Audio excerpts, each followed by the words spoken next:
বিজয় কৰিছে আৰু এই CM মিছা কথা কোৱা মানুহ নহয় এই CM যি কয় তাক কৰি দেখুৱায় আৰু 10,000 টকা নহয় 10,000 টকাটো ভাল কৰি ব্যৱহাৰ কৰিব অহা বছৰ গ্যাৰান্টি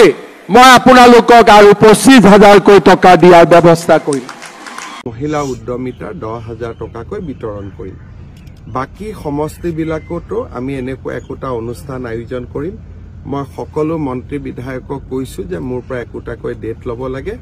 আৰু হেনেদৰে আমি সমষ্টিবিলাকত গৈ মহিলা উদ্যমিতা আঁচনিৰ ধন বিতৰণ কৰিম মহিলা উদ্যমিতা আঁচনিত প্ৰথম বছৰ আমি 10,000 টকা দিম অৰ্থাৎ 2025-26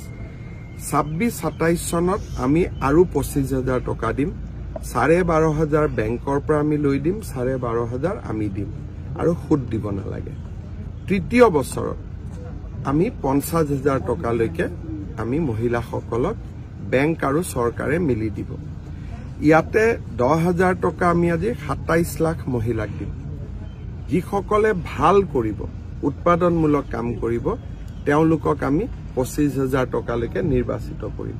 25,000 টকাটো যোনে ভাল কাম কৰিব তেওঁলোকক আমি 50,000 টকালৈ নিৰ্বাচিত কৰিম কিন্তু প্ৰথম 10,000 টকাটো আমি সকলো আইমাতৃক 27 লাখ গাঁৱৰ 3 লাখ চহৰৰ আমি সকলো আইমাতৃক দিয়াৰ বাবে সিদ্ধান্ত লৈছো আত্মসহায়ক গোটৰ সদস্যসকলক প্ৰথম পৰ্যায়ত 10,000 পৰৱৰ্তী পৰ্যায়ত 25,000 তৃতীয় পৰ্যায়ত 50,000 এক সুন্দৰ আঁচনি আমি নিৰ্মাণ কৰিছো যোৱাকালি বিহালীত তাৰ আৰম্ভ হ'ল এতিয়া বাকি 125টা সমষ্টিত আমি বিধায়কসকলৰ লগত কথা পাতি আলোচনা কৰি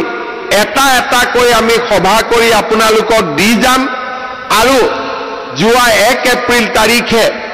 এই আঁচনিটোৰ শুভ উদ্বোধন কৰিবলৈ পাই আমি গৌৰৱ অনুভৱ কৰিছো সমষ্টিৰ আইমাতৃসকলকো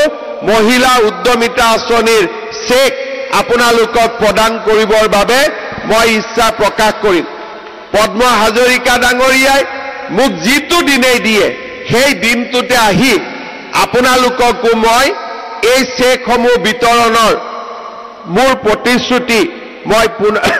পুনৰ এবাৰ দোহাৰিছো তাৰ কাৰণে আজি অৰুণোদয় আঁচনিৰ ধন আপোনালোকলৈকে মাহত আহে সৰুকৈ আমি আৰম্ভ কৰিছিলো